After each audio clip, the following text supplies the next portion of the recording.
St.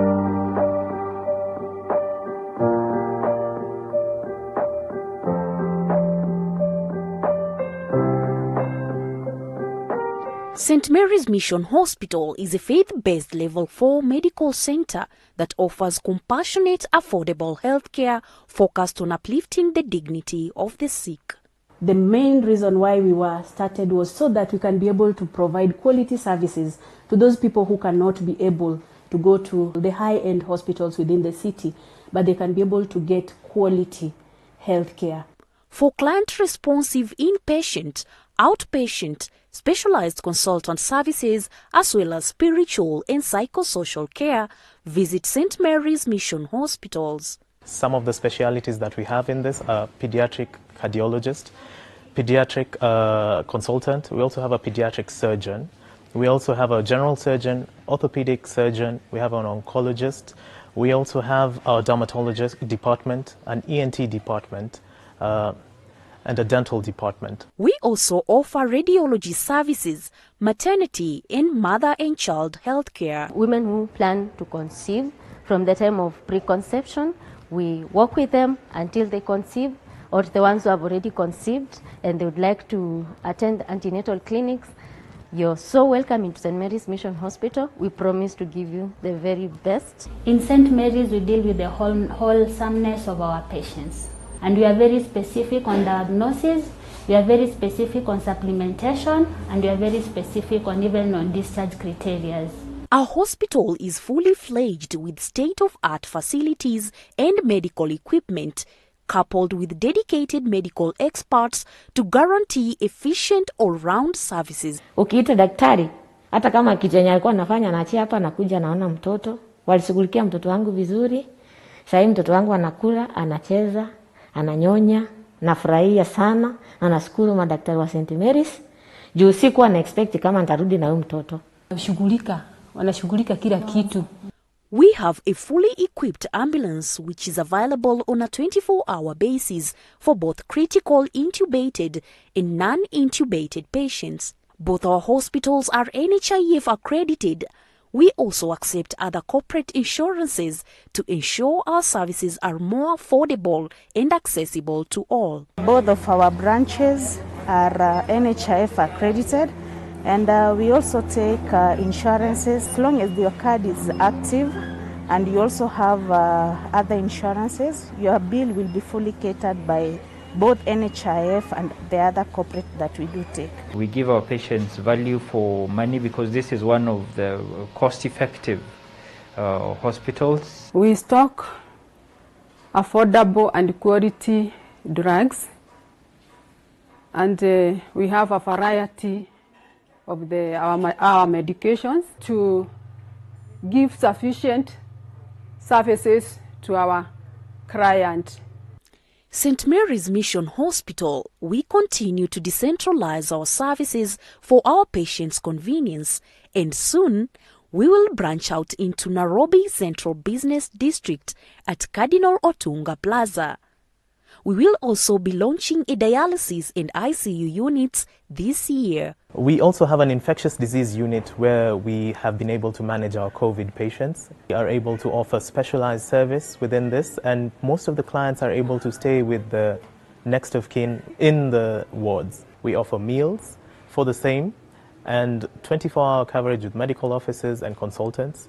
It is a very comfortable service, and we would wish that you would try us and you can experience what St. Mary's has to offer. For general inquiries about our services, call us on 0777 663 441 or 0207 851 300. In Elementaita, call us on 0717 305 089 or visit our website at stmm.co.ke. You can also send an email to at stmm.co.ke. I'd encourage all to come, because when you come, you are assured of not missing the consultant. It's a good place to be. Experience true compassionate and holistic healing, all in a one-stop medical center. Welcome to St. Mary's Mission Hospitals. Compassion in healthcare.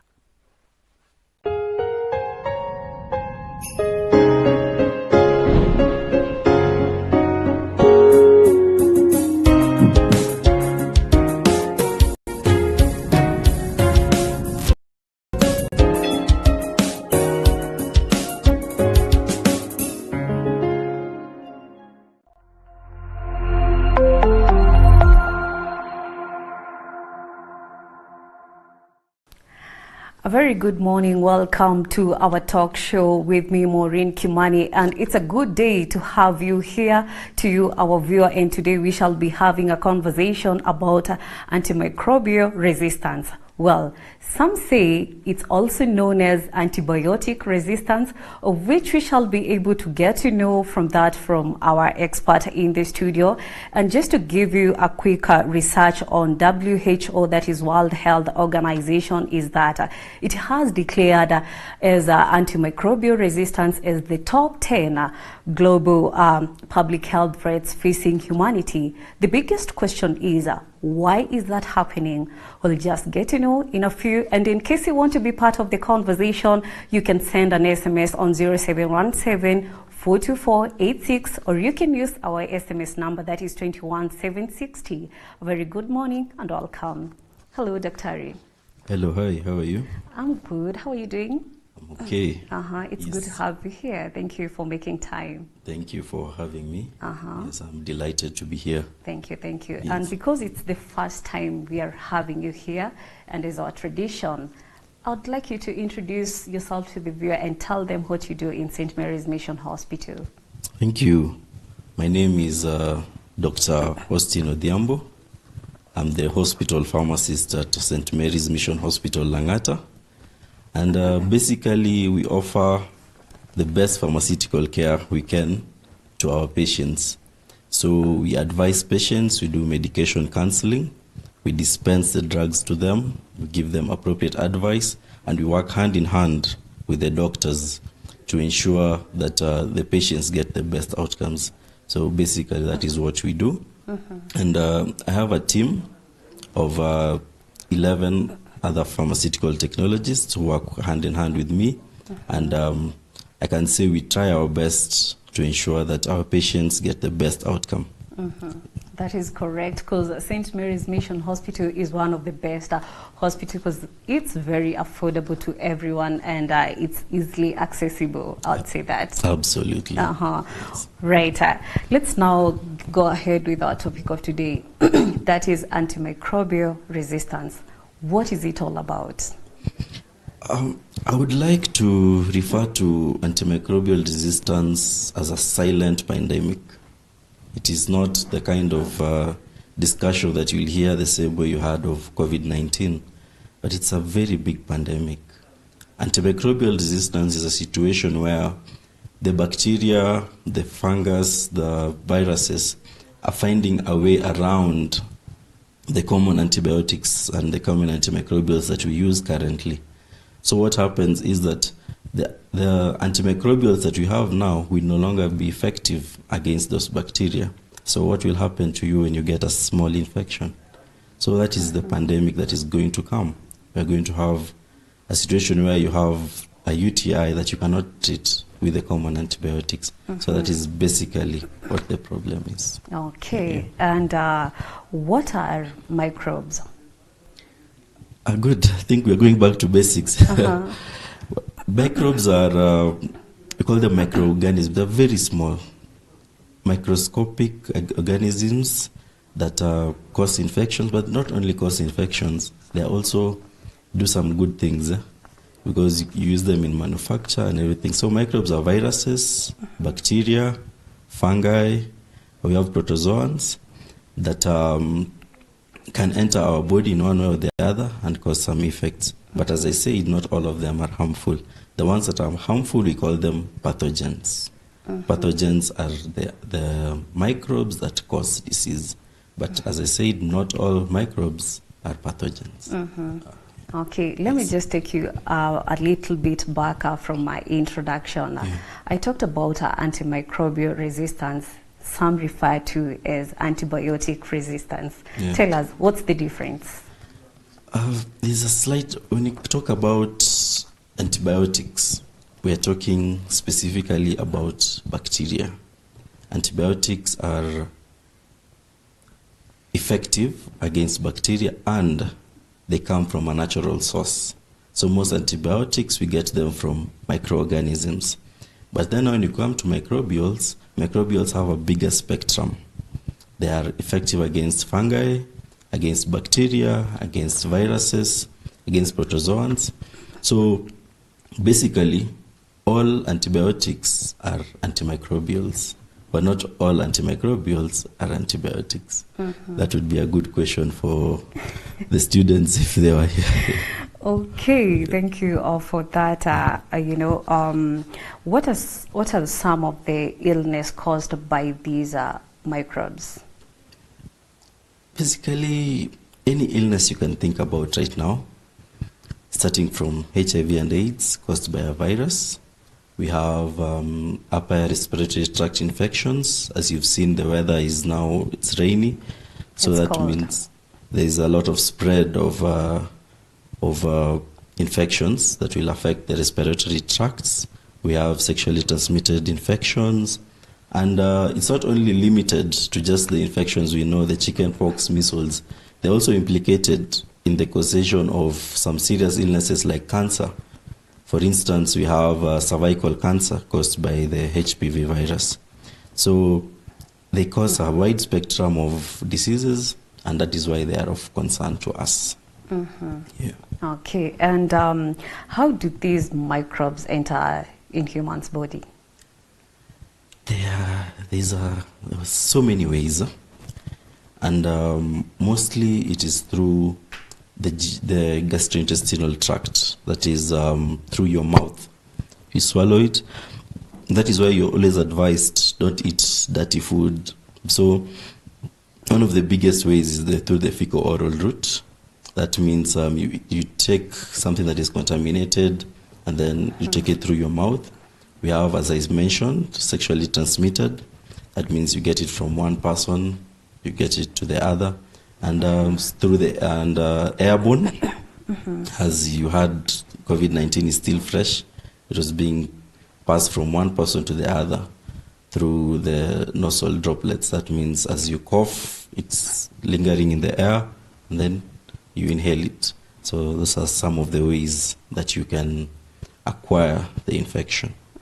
Yes. Okay, and what is the importance of these antimicrobials? So, as I mentioned earlier, they're what we call pathogens. And once they're in your body, they'll begin to cause disease. So what the antimicrobials do, they will either slow down or kill the microbe that is causing disease. Another situation is we have a situation where people are a bit immunocompressed. That is, for instance, patients undergoing chemotherapy. We have patients who have undergone transplants, and we have HIV and AIDS patients. That means their immunity is a bit low, so they cannot fight microbes the way our normal bodies would do. So they need the antimicrobials to prevent them from getting the infections. Also, we have situations where patients are going for surgery. That means they'll be exposed. Your primary defense system is your skin. So once your skin is exposed, you are susceptible to infection. So we also use antimicrobials to prevent such situations, basically. Okay, and what accelerates the antimicrobials resistance? That is where we need to go to, because antimicrobial resistance is a situation that has been caused by the overuse, or let's call it the misuse of these antimicrobials, because the microbes that gain resistance are survivors. Let me call them survivors. So if we misuse our antimicrobials, we will have so many sites.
Chaji.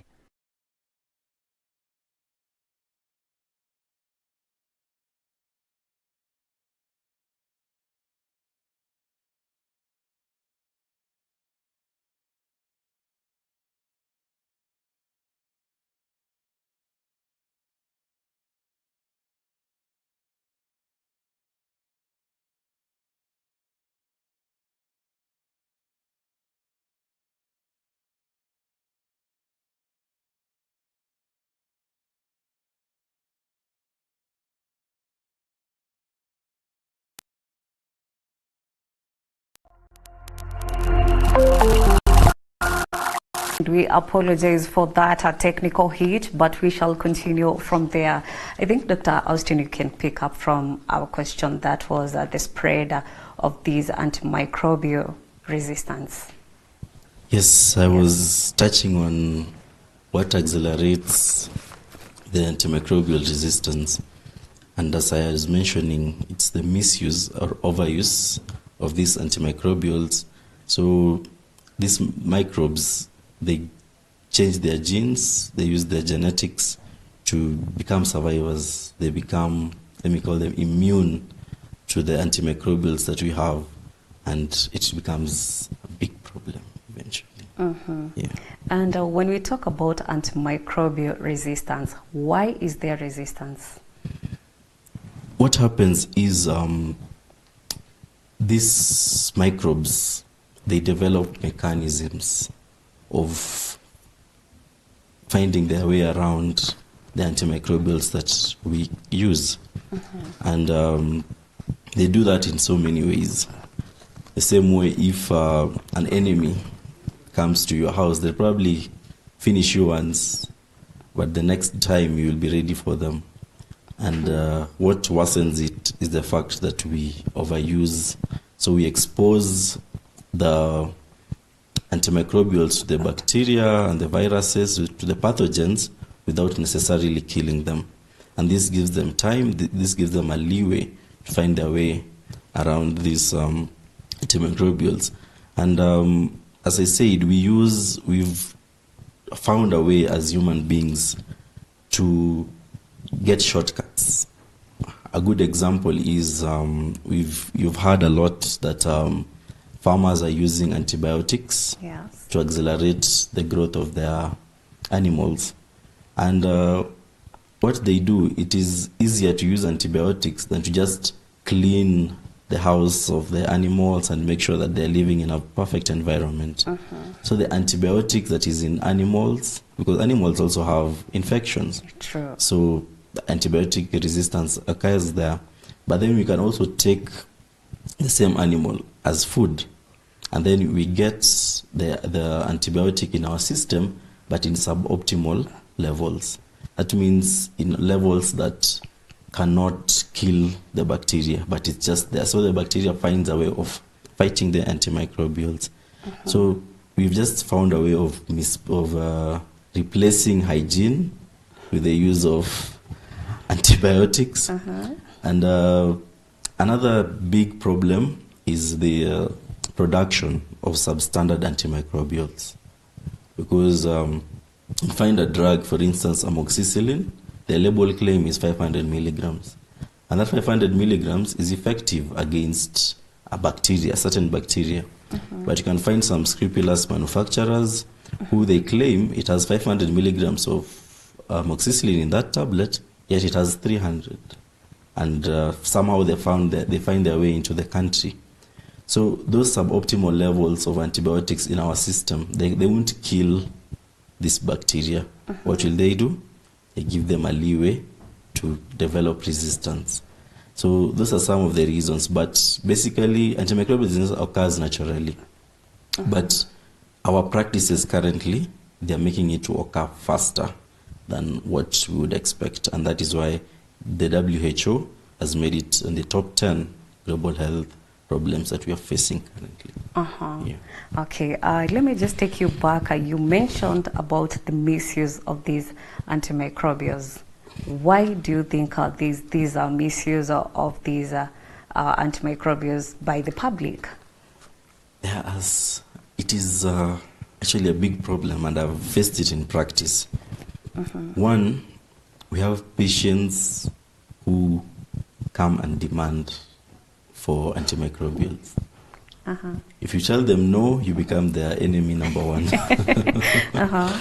So they come, they already, I don't know if they Google, but nowadays they don't even Google.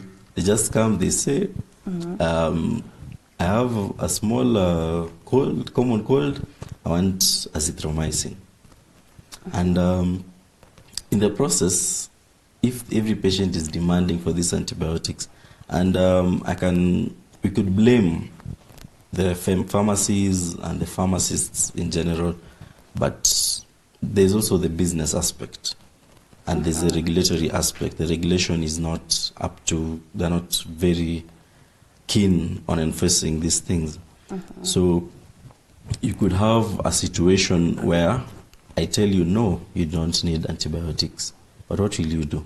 You walk into the next pharmacy and they give it to you. And then you'll go tell your neighbors, don't even go to that pharmacy. Go to this other one. Yeah? Another thing is, I can say, because we are resource limited, so even in our health centers, in our hospitals, the best practice is if you're sick, you go to the hospital, the doctor sends you to the lab, and then we know exactly what is ailing you, and then we prescribe medication. But because we have, in a resource-limited settings, we don't have time. You know, a lab test could take probably 30 minutes an hour. No one is willing to wait that long. So what do? We give an antibiotic for empirical therapy, and life goes on. So it's partly because of our health system, in that we cannot follow the best practices, but also because of the patients, and as I said, the illegal use of antibiotics. For instance, if you start giving amoxil to chicken so that they grow faster, as people say, or they don't die, so that is now becomes a problem. Yeah. Okay. Yes. And who told public, or we can say Kenyans, especially, that antibiotics are a problem solver? Do you think that we should do more of creating awareness to the public to make sure that so that we can educate them the dangers and the side effects of misusing these antibiotics? Absolutely. And I believe that is part of the reason why I'm here. Exactly. We need the public to know that antimicrobials are currently our weapons. But if we misuse them, they will become ineffective, and then the microbes or the pathogens will win the battle. So the public really needs to know. They need to use the common knowledge that we learned back then. Good hygiene, don't misuse the antibiotics, just go to the hospital. A good example is St. Mary's Hospital. We have very good doctors, we have ISO certified labs. You'll get proper care, as opposed to just walking into a chemist and buying antibiotics or demanding for them, because you could be treated very well in our pharmacies, because pharmacists are well equipped to treat some minor illnesses, but there are situations, because when you have some symptoms, you're not sure whether it is caused by a virus, a bacteria, a fungi. So if we stick to using antibiotics, probably we are using something that is not effective. Because I've seen in the village where I'm from, whenever someone has a fever, a slight headache, they declare that they have malaria. And they go and take their dose of AL and they demand for it. So we need, really, the public really needs to know that this is a problem. And as I mentioned, it's called a silent pandemic. It is not something that we will see now, but when the impacts start hitting on us, we will not believe it. I believe I'll touch on the impacts later. Okay. Yes. And apart from the antibiotic drugs, which other drugs do patients or even public get over the counter?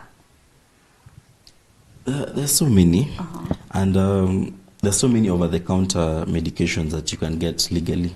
You know, it's not such a big problem, because we have medicines that are labeled OTCs, that is over-the-counter medications. That means you can just go and get them. You can get your dose of painkillers. No one will bother you. But then now when it comes to antibiotics, ideally, they should be given on prescription only. We're not supposed to be dispensing antibiotics without any judicious reason. So that is the problem. But we can get a wide spectrum of drugs, including the supplements that nowadays they're marketed. So there's so many medicines that you can get over the counters, but we need to be very keen on antimicrobials. Yes. And which gender has more health-seeking behavior when it comes to antimicrobial resistance? Wow. You are trying to tie me down. No. In my opinion, I'm not saying based on... Or even what you have experienced. Not based on facts, but in my opinion, I believe ladies have a bigger tendency of misusing antimicrobials. Because one, I've seen so many men, by the time they declare that they are sick, it takes a while. So they'll just struggle and struggle. By the time they're going to a facility, they're actually sick. I don't know if it's a good thing or a bad thing in this case. But ladies tend to go to the pharmacy and get the drugs. Another thing, and as I believe we saw it with our mothers, they all have a shelf of medicines in their homes. I don't know if your mom has one. I won't disclose that. I believe mine has one. I will just... Okay. So anytime you fall sick or anyone at home falls sick, that must be this one. Go and take that Septrin. There's a Septrin in my shelf. One, it might not be the full dose. It could be probably drugs that she used, and then they were left, like I think 3 or 4 tablets. So you're using that one. And the chances are you will feel better and you won't go and take the full dose. And number 2, you've not been tested. You don't know whether you're suffering from a fungal infection, whether it's a virus, whether it's a bacterial infection. So that is a misuse of these antimicrobials. So allow me to blame our ladies and especially our mothers. So I'd like to tell our mothers, please get rid of those your shelves of medication, those your small pharmacies, so that people can go to the health centers and they can get appropriate treatment. As you blame the mothers, I think even the fathers do have those antimicrobials in their houses too, you know?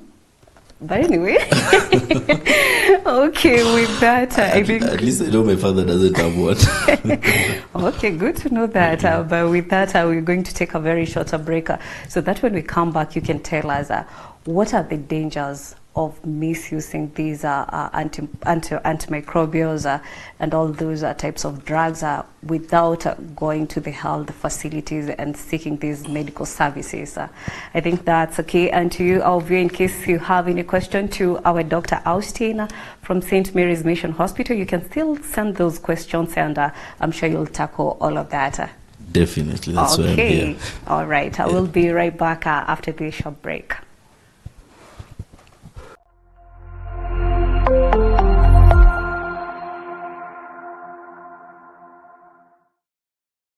Capuchin TV, your Catholic broadcasting ministry.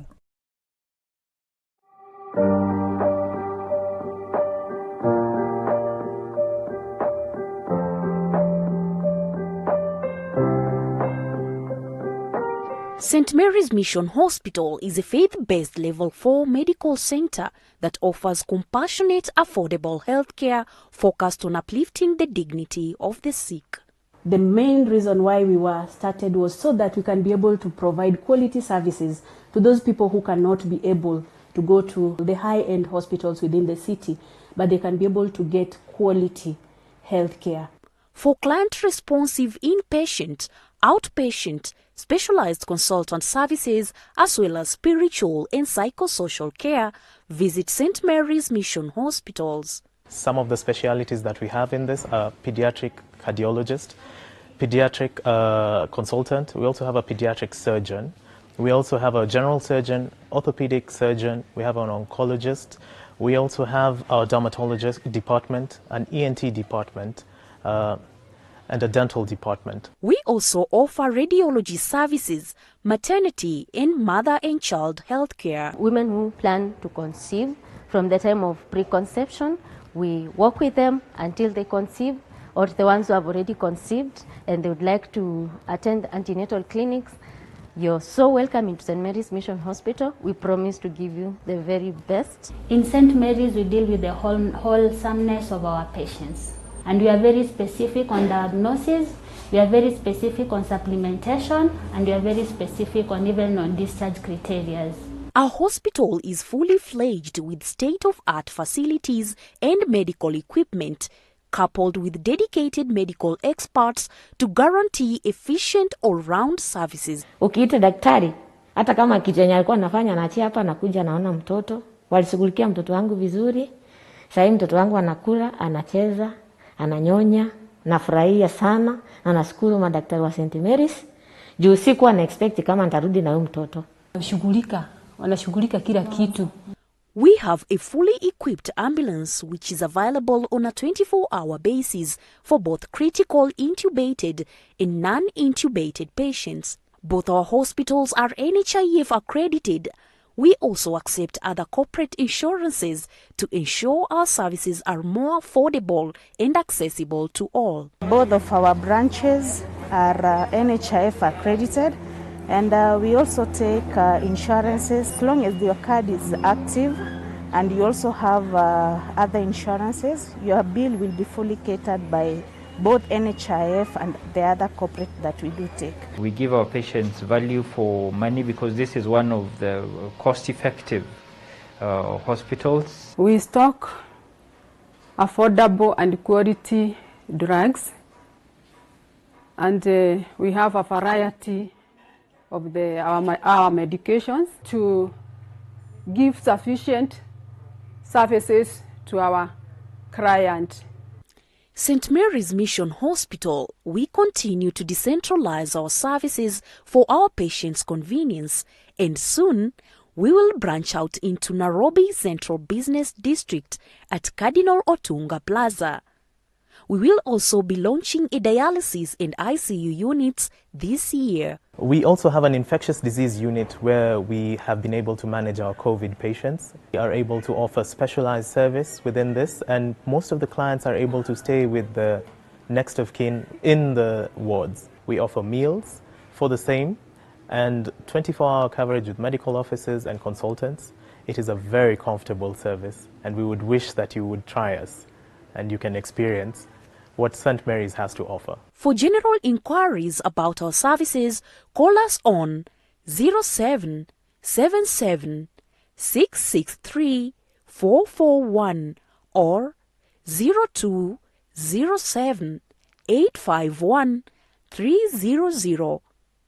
In Elementaita, call us on 0717 305 089 or visit our website at stmmh.co.ke. You can also send an email to info@stmm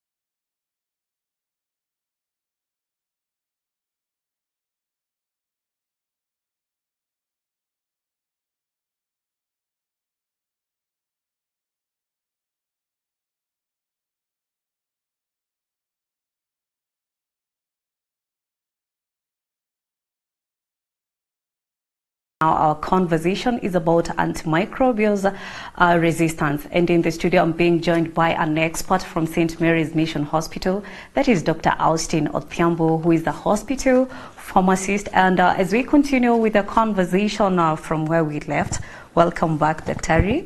Thank you once again. Thank you. Tell us, are there new antimicrobials being developed to replace with the older antimicrobials? Unfortunately, no. There's research on it, but there's been no breakthroughs so far. I believe the last one was about 10 years ago.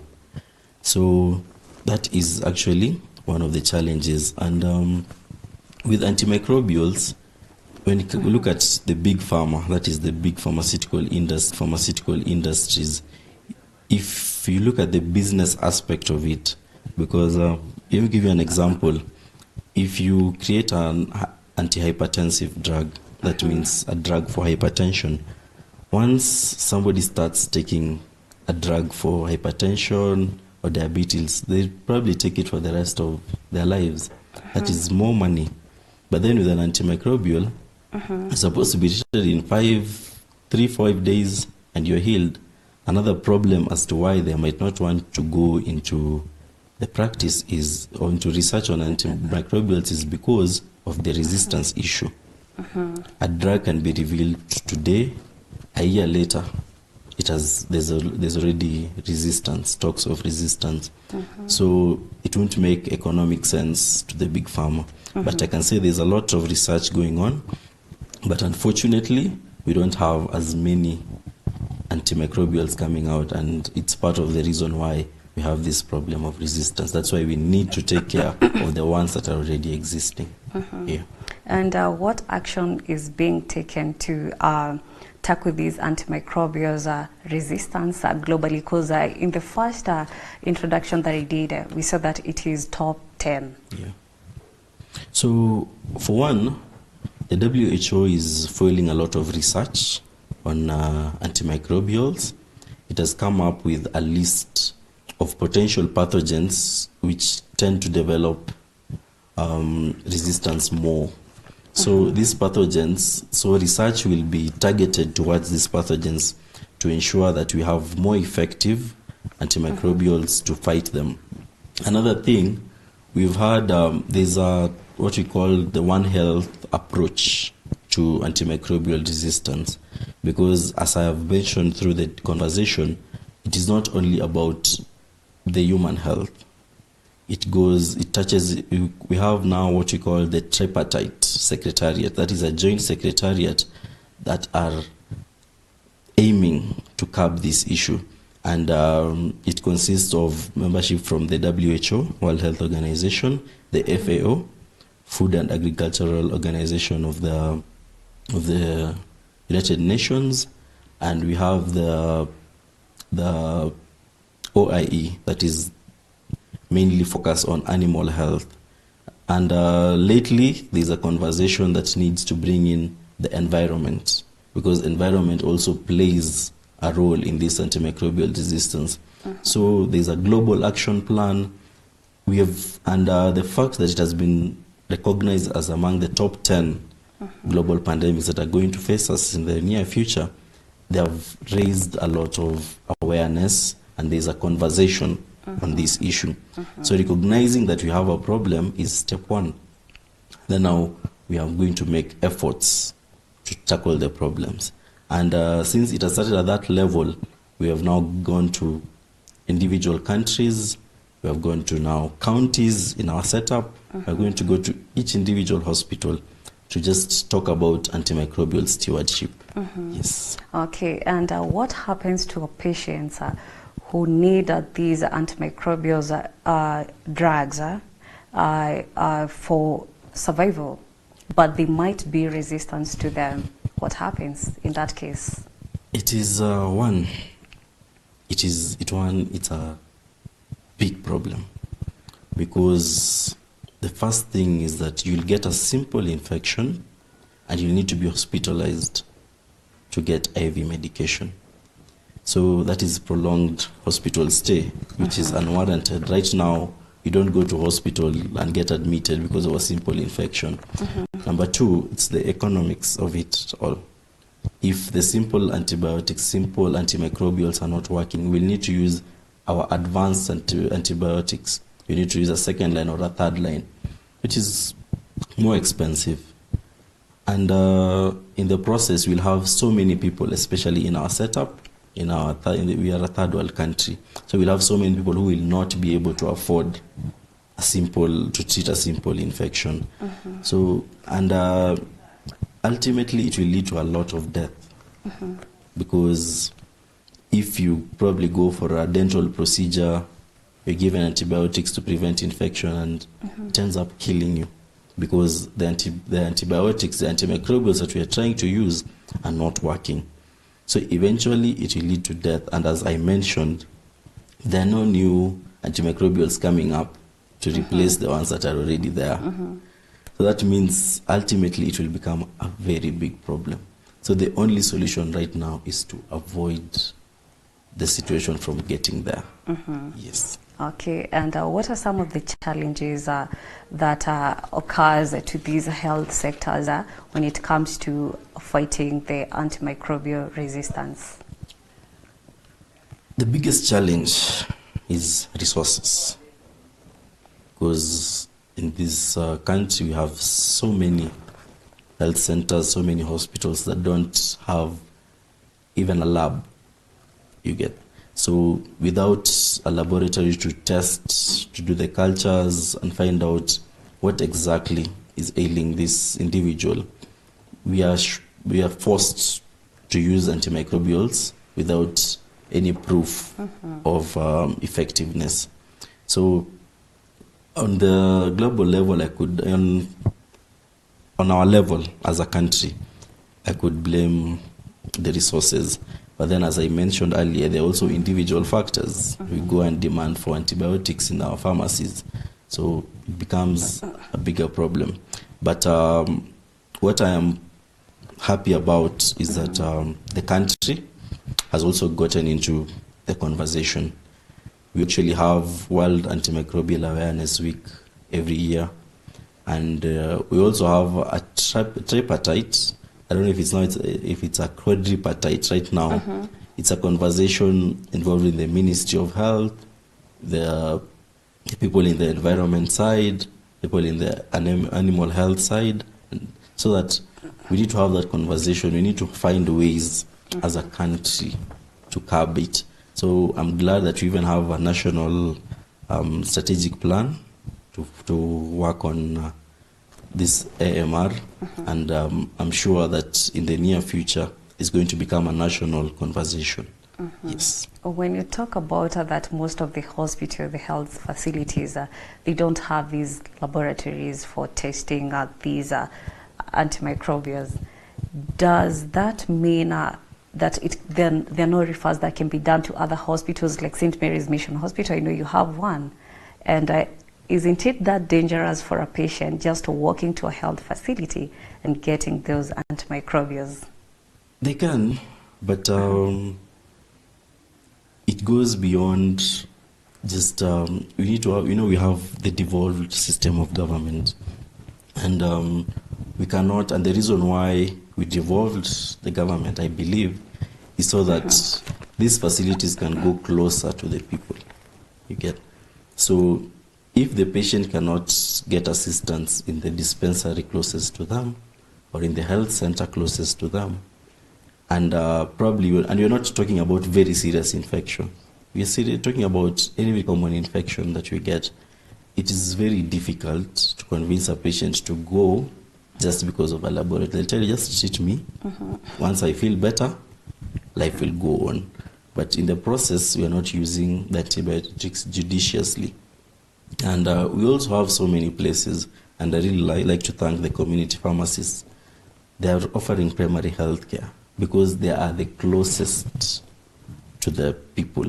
And trying to tell somebody to go so that they get their lab works done to another facility, it's not easy.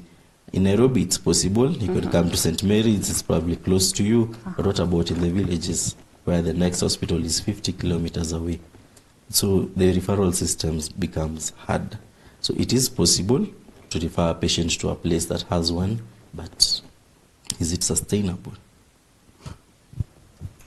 Okay, I think the Ministry of Health will definitely, and the government will work that out. Yes, there's a plan, and I believe it's being rolled out and it's going to work. Okay, all right. And I believe in every type of disease or in a certain condition, there are some of the ways or measures that can be put or individually or even a group to help to curb these infection.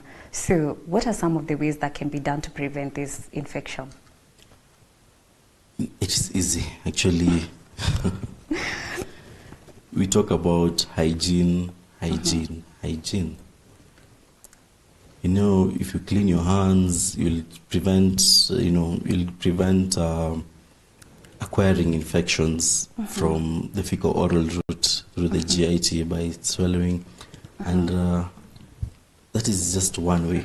And the hygiene can also be applied when it comes to, say, animal health. Instead of us running to antibiotics, why don't we just clean the houses? Or instead of bundling, you know, right now even in urban centers, we do a lot of chicken rearing. And we want to bundle 101 chicks in one place and to expect them to grow well. So really, we need to just go back to our old ways. We need to use hygiene. We need to use the practices that will prevent these infections. And in a case where we get them, we really need to go to a health center and get treated. And I'm sure our facilities will use the best practices to ensure that we continue curbing this problem. Okay, thank you so much, Dr. Austin. And I think with that, we are going to come to the end of our conversation today. And maybe, I'm sure you have something to tell our viewer, your parting shot in general about antimicrobial resistance. Yes, definitely. To the viewers, antimicrobial resistance is a silent pandemic. You don't want to get your tonsillitis to get you admitted in a hospital. You don't want to have an upper respiratory tract infection that will take you down or even take you to the grave. We really need to take care of our antibiotics and all our antimicrobials. Seek medical assistance. Do not go demanding for antimicrobials from the pharmacies. And I believe, to my fellow health workers, we are going to carry out antimicrobial stewardship to ensure that the existing antimicrobials that we have will continue being effective. I think that's my parting shot. Yeah. And I think you can also tell them about St. Mary's Mission Hospital if they want to come to the clinic. Where can they locate you? Oh, yes. St. Mary's is located in, we have 3 branches. We have a branch in Langata, Otiende Road. That is the main hospital. It's fully equipped. It has the pharmacy. We have specialists who can take care of all manner of conditions. We have the internal medicine. We have gynecological services. We have oncology services that have currently been rolled out. So you can always come to St. Mary's, Langata, for your health to get the best medical assistance. You could also go to Elementaita, which is just along the Nairobi-Nakuru branch, the Nairobi-Nakuru Road, just after Gilgil, when you're coming from Nairobi. And we also have a branch in town, in Cardinal OTUNGA PLAZA. So feel free to come to St. Mary's. Our services are affordable, and I'm sure you'll get appropriate care. Yeah. Wow, that's good. And with that, I think I don't have much to tell our viewers, just to say thank you for staying tuned. And we have Jerene, who is watching from Thika. Yes, and we have Gavin Mungai. Thank you so much for following. And even to you, Daktari, thank you so much for enlightening our viewer and telling them the importance of, you know, taking care of themselves, especially when it comes to hygiene. Yeah, thank you. And also I want to say thank you to my team that has been behind the scenes. We have Alan Andiva, Eric Otino, we have Mike Ondegwa. Lastly but not least, we have our transmission manager, that is Michael Kibandi. Thank you so much and may God bless you. See you next time.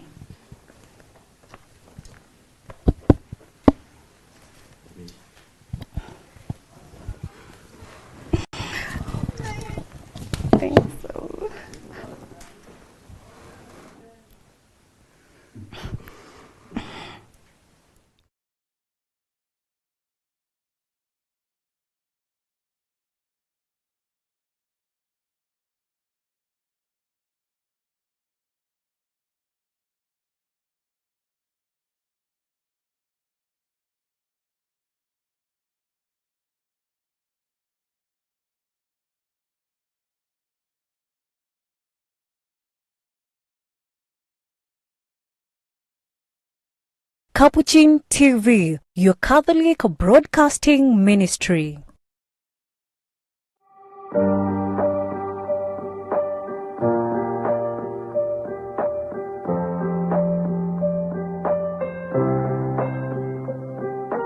St. Mary's Mission Hospital is a faith-based Level 4 medical center that offers compassionate, affordable healthcare focused on uplifting the dignity of the sick. The main reason why we were started was so that we can be able to provide quality services to those people who cannot be able to go to the high-end hospitals within the city, but they can be able to get quality healthcare. For client-responsive inpatient, outpatient, specialized consultant services, as well as spiritual and psychosocial care, visit St. Mary's Mission Hospitals. Some of the specialities that we have in this are pediatric cardiologist, pediatric consultant. We also have a pediatric surgeon. We also have a general surgeon, orthopedic surgeon. We have an oncologist. We also have our dermatologist department, an ENT department, and a dental department. We also offer radiology services, maternity and mother and child health care. Women who plan to conceive, from the time of preconception, we work with them until they conceive, or the ones who have already conceived and they would like to attend antenatal clinics. You're so welcome into St. Mary's Mission Hospital. We promise to give you the very best. In St. Mary's, we deal with the wholesomeness of our patients. And we are very specific on diagnosis, we are very specific on supplementation, and we are very specific on even on discharge criteria. Our hospital is fully fledged with state-of-art facilities and medical equipment, coupled with dedicated medical experts to guarantee efficient all-round services. Ukiita daktari, hata kama kitu yenye alikuwa anafanya anaachia hapa, anakuja naona mtoto. Walishughulikia mtoto wangu vizuri. Sasa mtoto wangu anakula, anacheza, ananyonya, nafurahia sana na nashukuru madaktari wa St. Mary's. Juu sikuwa na expect kama nitarudi na huyu mtoto. Wanashughulika kila kitu. We have a fully equipped ambulance which is available on a 24-hour basis for both critical intubated and non-intubated patients. Both our hospitals are NHIF accredited. We also accept other corporate insurances to ensure our services are more affordable and accessible to all. Both of our branches are NHIF accredited, and we also take insurances as long as your card is active and you also have other insurances. Your bill will be fully catered by both NHIF and the other corporate that we do take. We give our patients value for money because this is one of the cost-effective hospitals. We stock affordable and quality drugs, and we have a variety of our medications to give sufficient services to our client. St. Mary's Mission Hospital, we continue to decentralize our services for our patients' convenience, and soon we will branch out into Nairobi Central Business District at Cardinal OTUNGA PLAZA. We will also be launching a dialysis and ICU units this year. We also have an infectious disease unit where we have been able to manage our COVID patients. We are able to offer specialized service within this, and most of the clients are able to stay with the next of kin in the wards. We offer meals for the same and 24-hour coverage with medical officers and consultants. It is a very comfortable service, and we would wish that you would try us and you can experience what St. Mary's has to offer. For general inquiries about our services, call us on 0777 663 441 or 0207 851 300. In Elementaita, call us on 0717 305 089 or visit our website at stmmh.co.ke. You can also send an email to info@stmmh.co.ke. I'd encourage all to come, because when you come, you are assured of not missing the consultant. It's a good place to be. Experience true compassionate and holistic healing, all in a one-stop medical center. Welcome to St. Mary's Mission Hospitals. Compassion in healthcare.